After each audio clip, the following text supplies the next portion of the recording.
Hi there, my name is Philip Eidson. I want to welcome you to the Art of Procurement podcast, the podcast that helps you, a forward-thinking procurement professional, position yourself and your team to proactively take advantage of the revolution that's taking place in procurement today. By interviewing industry trailblazers and sharing insights from our own experiences, my team and I pull back the curtain and shine a light on the strategies, tactics, and tools that procurement teams are using to elevate their impact. And today on the show, I wanted to share a session from our recent AOP Mastermind Live 2024 event. Kelly Barnes sat down with Constantine Limberakis, the CEO and owner of Liberis Consulting LLC, to discuss the macroeconomic concerns and trends that procurement will certainly need to keep an eye on in the coming year. During the session, Constantine combined his master's degree in public and international affairs and more than 20 years in procurement to give his perspective on a few different areas, such as how procurement needs to navigate the new inflationary environment with a different mindset, the ways that technology offers procurement an opportunity to create influence across the business and support a workforce pivot, and how deglobalization is letting procurement shine, even in the face of changing regulations as they plan for the future. Now, Kelly started by asking Constantine what drew him into the world of political science as a field of study and work. Well, I was originally going to go down the path of getting a PhD in international relations. And while I was getting my master's, I decided to get my MBA, and that's what got me into consulting. And throughout my career and through the course of being in consulting, being an analyst, being in product and development and product marketing, I've found that using this macro understanding of what's going on in the world has had a huge influence on how organizations need to look at using technology. But also for those who are the innovators that want to develop the technology, what is on the cusp of what needs to get done? And you notice that, and you'll see these trends in these technologies that just come forward. Is there a grouping of technologies that evolve over certain periods of time? It's because of these demands that are happening on the outside that are forcing the organizations within the four walls to then implement those and make those changes. So that's kind of how it's tied together. I feel that makes sense, and it helps us understand where we're going. So you were going to study international affairs, but then you got there and that seemed too easy. So you decided to take on something truly challenging like corporate procurement. Yeah. Well, it's not that you stop. I think this is the important thing, is anything that you're interested in, you continue to have those passions. You continue to find interest and gain insight and be inspired by what those things are. The question on it kind of always goes back, and I think we've talked about this in some of the earlier sessions, is how do you apply that, right? How do you use that in your day-to-day, in your job, in your function, and where your ideas go to be creative, to do something different? And those things are always going on. So I think we need to move away from this notion of that we're just one track and know that we have all these things always going on and trying to find out how we can best leverage those skills and knowledge to what we're doing. Absolutely. So just to give everybody a sense of where we're going to spend our time for the next half an hour, buckle up, right? Let me give you sort of a quick preview up front. We're taking on the biggest of the big. So we're going to talk about effective inflation. We're going to take on the future of work. We're going to talk about deglobalization, and we're going to talk about regulation, which in this context definitely includes some sustainability considerations that procurement will recognize. So really, really big picture. These are the things that when we're coming up with strategies and figuring out vision for the next 12, 18 months, these are the factors driving it. So let's start with inflation. That's an easy connection to draw for procurement, simply because the effects of it so often fall on procurement's shoulders. How closely should procurement be watching news about inflation, whether it's core, non-core? How plugged into those news stories should we be? Well, I think we had the big scare about, a year and a half ago when, you saw inflation rates going through the roof. Everybody was talking about what that happened. It was the post-COVID environment. And I see that, again, overall, what we're starting to see is a decrease in inflation rates. But I think what we need to be aware of is that inflation has kind of changed the paradigm. We were used to inflation rates that were in the single digit, low ones or twos, and we got used to that paradigm. And now after the session, now we're starting to see, okay, we're getting used to where we're at. I think the question we got to say is what aspects of the inflation, what parts of that inflationary environment are we going to need to pay closer attention to? And I think this goes into labor, but then it also goes into the production of goods and where we're moving those things. And we're going to talk about that a little bit later on with deglobalization or maybe the nearshoring, and how are those costs then affecting what procurement should be looking at. So it's always top of mind to answer your question. But I think overall, the bigger picture of where inflation has gone has kind of come down. But that doesn't mean that it's completely gone away. It's that we're getting used to this more constant rate that is out there. And I think that's something we just need to be aware of and get used to.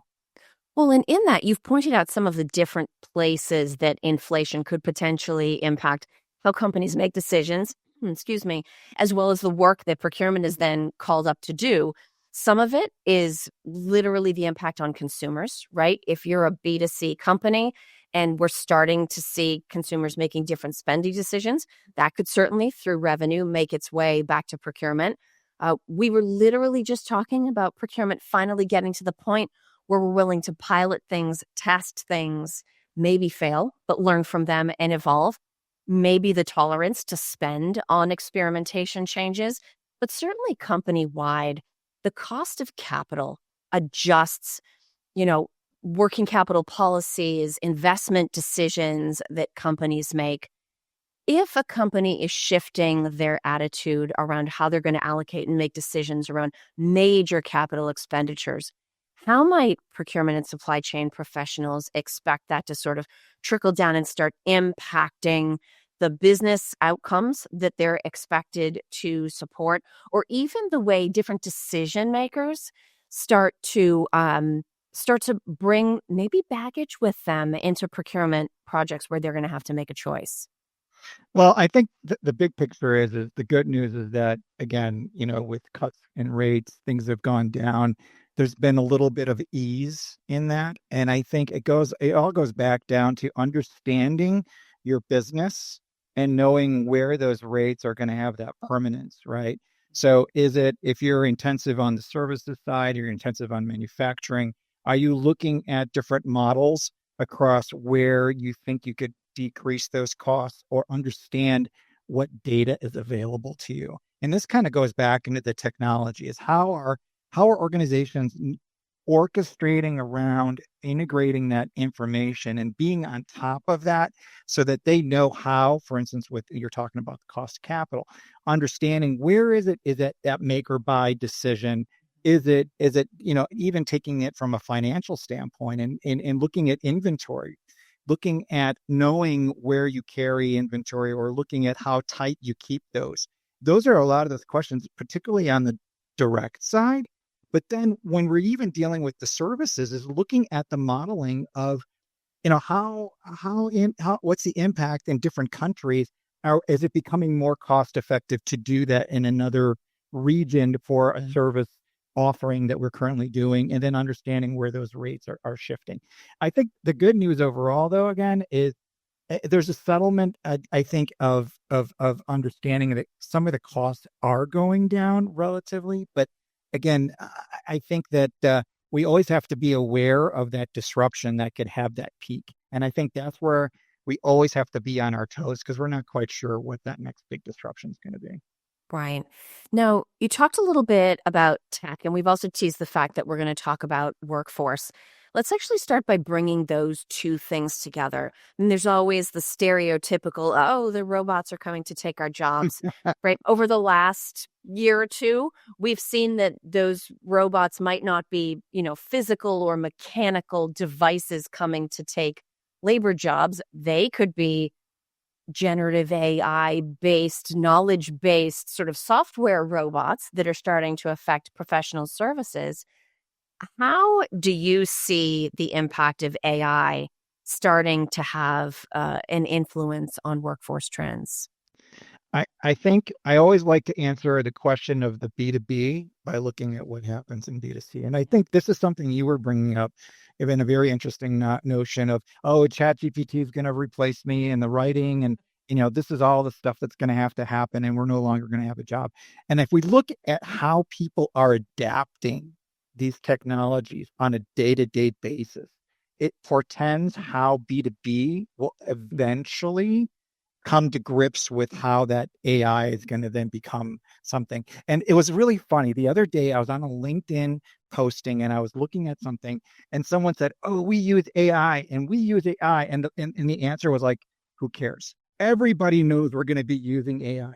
And I think the point is that in a year or 2 or 5 years, if we go back and play this, we're going to realize, like, of course, this is a non-issue. The issue then is how are we going to be leveraging that, and to what capacity those things are the labor force is going to have to bring that on. And I think there is that turning point of the labor intensive versus non-labor intensive, but understanding how to really leverage those. So machine learning, something we've known about. It's something that I think a lot of organizations, particularly in the spend analytics space, have been using for a long time. The CLM incorporation, we've talked about this, creation and tagging and understanding, terms and conditions in the generative aspect of that has now really taken on. So then the ability to create. So I think in the end, the interaction that we have with AI is at a much more intensive rate, and it has become, dare I say, more human in the ability for us to use this technology and become that much more adapting and adopting of it. And I think that's kind of where these things are heading. Yeah. And yet AI is not the only thing influencing the workforce or steering the future of work. What are some of the other macro trends beyond AI, beyond technology, that you think are going to drive workforce change? Well, I think there's a certain level of permanence of people understanding, like, how many people do we need in the workforce? How are we then even training that workforce and in the skill sets that we're going to use? So whether it is in technology or is it in analytics, the data issue is always something that's going to continue to confound us. And how are we incorporating more of those skill sets into the labor force that becomes part of the nuance of what a new, if we want to go back to what you were saying, operating model of what a procurement organization looks like. What is the construct of that? And I think it goes back to the skills that we're going to need to continue being on that cutting edge and being able to incorporate what the business in the end is looking for. And that skill set is going to be critical. It's the technology that we use to adopt that. And then in terms of the wider macro, again, what's going on? Where are we at as an economy? What are the forces that are driving us? Because, like I said before, we're now going to be becoming an economy, say in the United States, that might be doing a lot more manufacturing. What kind of things are we going to have to adjust that we just didn't have before? Because now we're concerned about places like Taiwan. And we're not sure what's going to happen there geopolitically. So those are things that I think we all have to keep in mind. But that skill set of data and understanding that in conjunction with this AI, I think is really, a really important element here. And skills in general, right, remain super important. Talent, skills, some of the skills that we need to develop. I've heard people talk about like getting better at querying generative AI, right? We need to start to think about how to effectively use prompts to interact with some of these systems. And those are skills, but especially around digital technology, a lot of it is reactive. Something sort of comes into our world and procurement says, yikes, we should figure out how to use this. But there's also an opportunity for procurement to look at whether it's an operating model or whether it's a business objective that we're trying to help satisfy, and look at what we currently have in-house and say, what we actually think would really be a differentiator?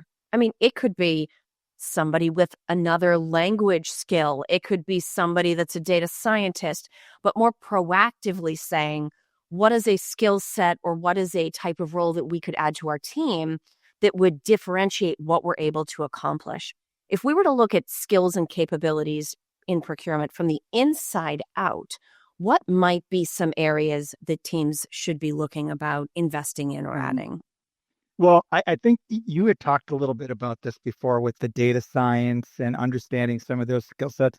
I remember doing some white papers on this topic of, do you bring that person from the outside? Is that person a pro procurement person, or is that coming from the shared service? Is what's the influence of procurement having on that, investment in that part of it? Of course, it's going to be important for the procurement teams to have those natively, but how much of that's going to be necessarily something that they actually have to have versus understanding what resources are available for them to leverage as part of a greater digital transformation. Again, we talked about digital transformation every few years.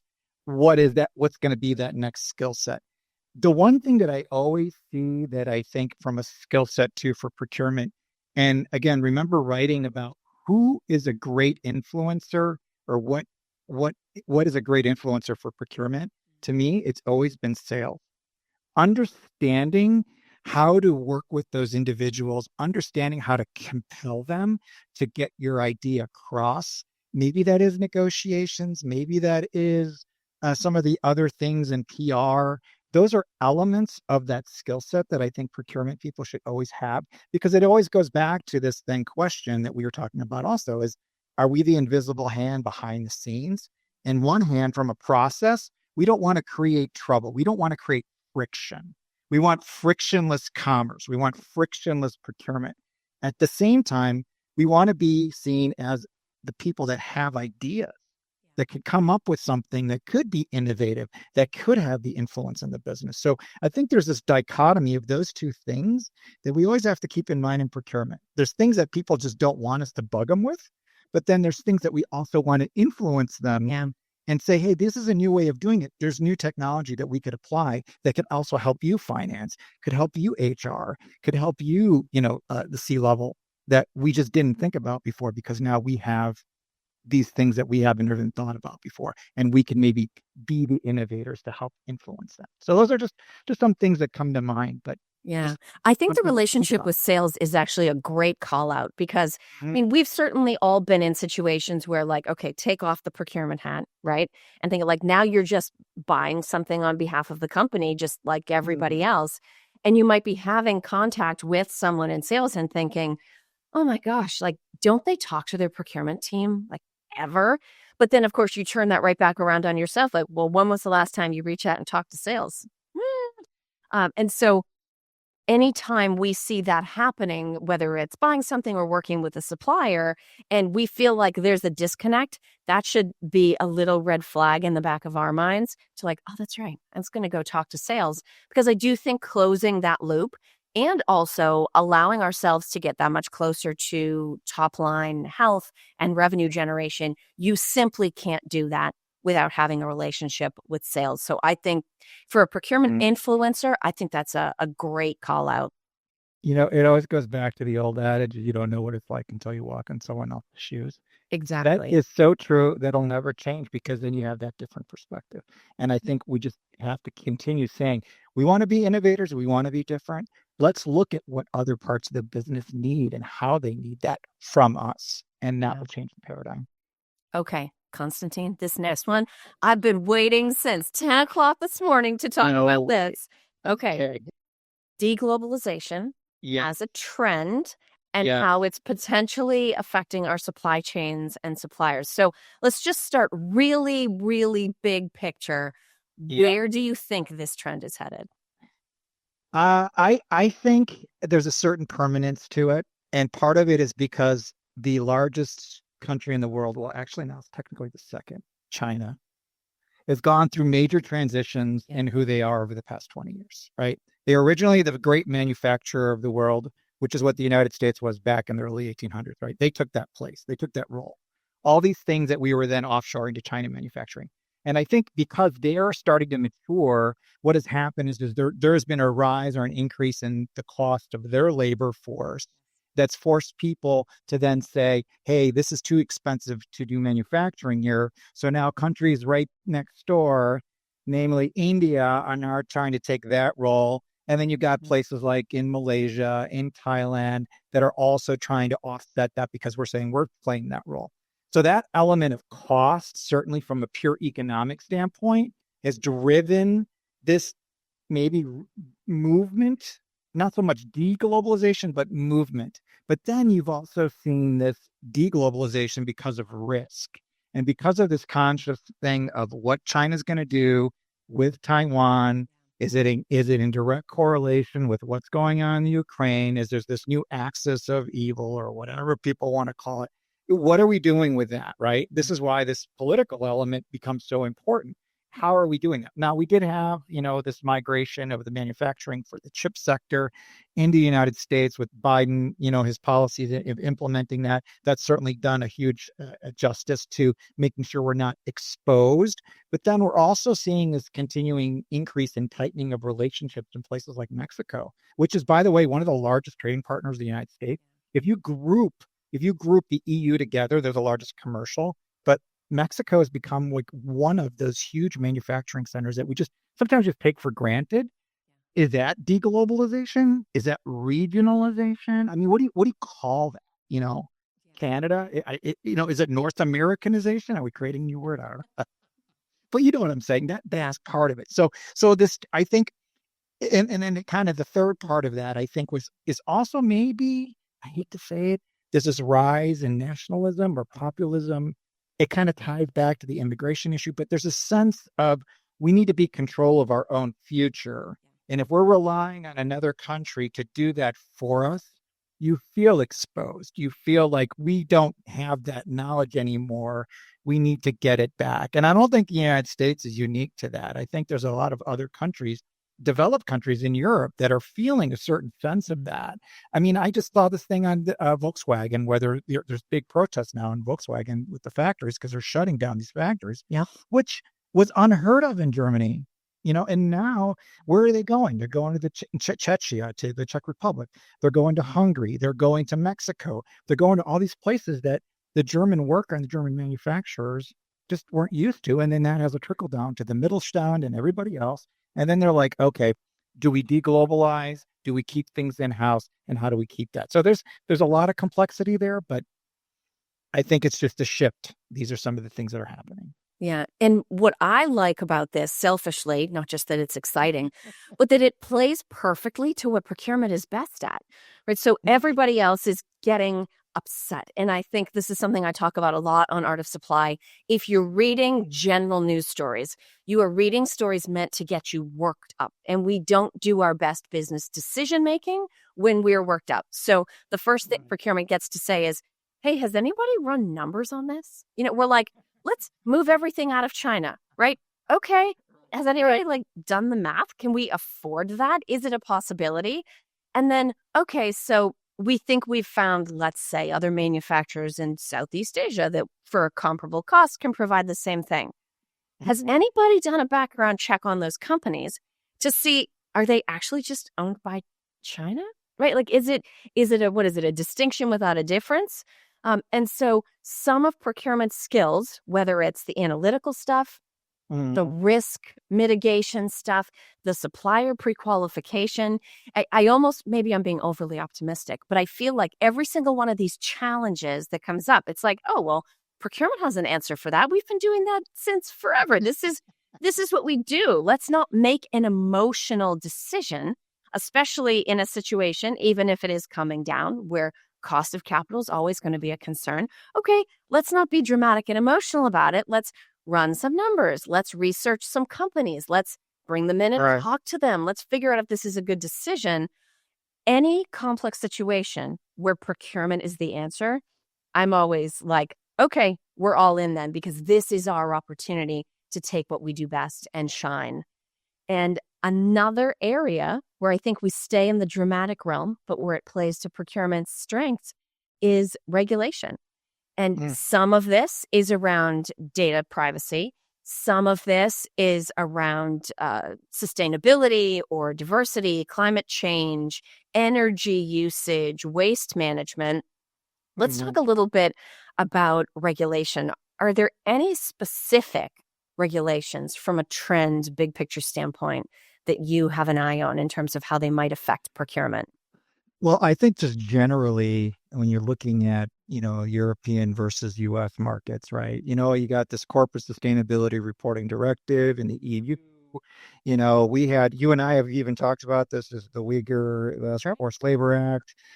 I think, again, it goes back to the genesis of what the regulation's about. Is it trying to be anti any country, or is it trying to really improve what's going on? And I think this general trend of sustainability is going to continue becoming that strategic marker. But the thing that I've said before is that this ESG acronym had been, I think, in some context, too difficult to manage because it was almost too broad. Too bad. And people have pulled back from that and said, well, what are we doing sustainability to be more strategic? And then going back to your point about regulation, there is a fine line where, are we doing this because we got to make sure we're not going to get our hands slapped? And I've always said this. Or are we doing this to be more strategic? And there is this balance, because in some cases you have no choice. It's like, personally, I have to pay IRS taxes. Yes. Are there ways of me mitigating and offsetting my taxes? Yes. So it's the same thing for regulation. So to your point about procurement, are there creative ways procurement can get to understand how to offset maybe some of these these ways of dealing with sustainability, offsetting carbon emissions, being strategic there, understanding who those suppliers are, working with those suppliers that they can already trust, rationalizing that. It's all part and parcel of the core MO that we already have as procurement, but taking that to that next level with some of these newer technologies that are emerging. I think that's the way we're going to do it. So regulation is always going to be there.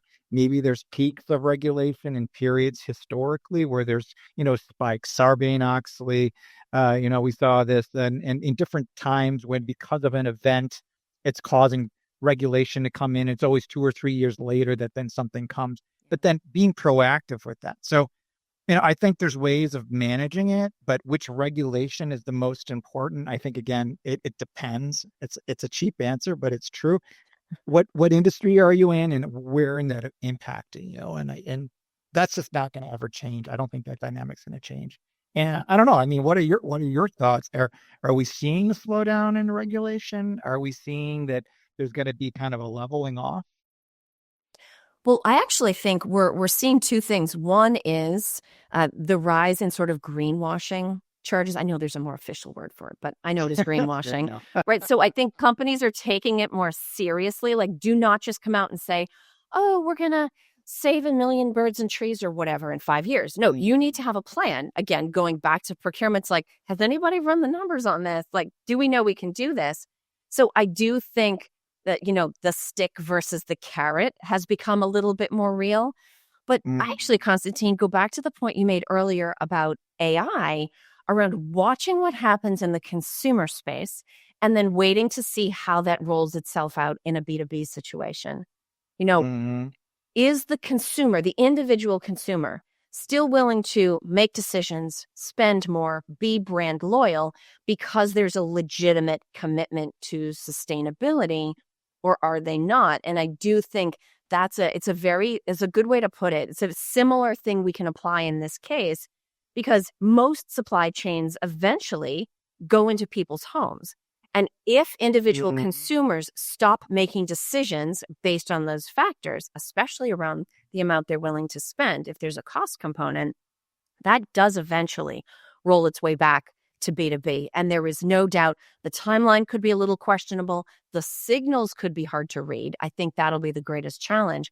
But where the consumer goes, I think B2B businesses and supply chains will go as well. And then to kind of tie out your question, where is it going to be in regulation? Well, we have something coming in a few days. It's going to be a huge determining factor of that, right? I.e. the presidential election, and then everything thereafter because of different parties with different positions. And so, again, that takes time, that takes legislation, that takes efforts that then have impacts 2, 3, 4 years later, and then reversals of some of these things. And I think this is the challenge, is that we always have to be on top of this and understanding that zeitgeist, right? What is kind of the feeling of the period of the time? And as procurement people, we need to see that and say, well, where is this business going to be in 5 years? Maybe we should be talking to the C-levels to see Should we be anticipating buying from these regions more? How are we going to buy our our processors now in the United States? If the cost is higher, how are we justifying that? Is it a made in the USA label versus saying, because now, those types of things are the creative things that were part of that process, because you can't change the regulation. You have to be on top of it and understand. And what's the impact or ramification of that's going to happen. So those are just, I think, just ways. And I don't know how companies are, if they have a plan A and plan B for the outcome of this election, because there are going to be some potential, big changes that are happening. There are for sure. And all of those changes, whether plan A, plan B, or down the chain, I have a sense it's all going to find its way to procurement. So to your point, Yeah. right? Feel the spirit of the moment, figure out what needs to be done now, be thinking about 5 years out. I think that's actually exactly the note we wanted to leave people with in this final session. So Constantine, we picked the right guy to have this conversation with. Thank you for being not just willing to share that part of your background, but also a little risk tolerant to take on some of these topics with me here at Mastermind Live. Absolutely. I also want to thank everybody who has either joined us live or is watching later on demand. We appreciate your time, your attention, your questions, your emojis, all of it. The Art of Procurement community continues to be an essential part of all of these events and all of the content we create. And then last but not least, thank you also to our sponsors, Spend HQ and Aura Labs. As Phil mentioned in the open, these events simply would not be possible without your support and without your contributions to the content.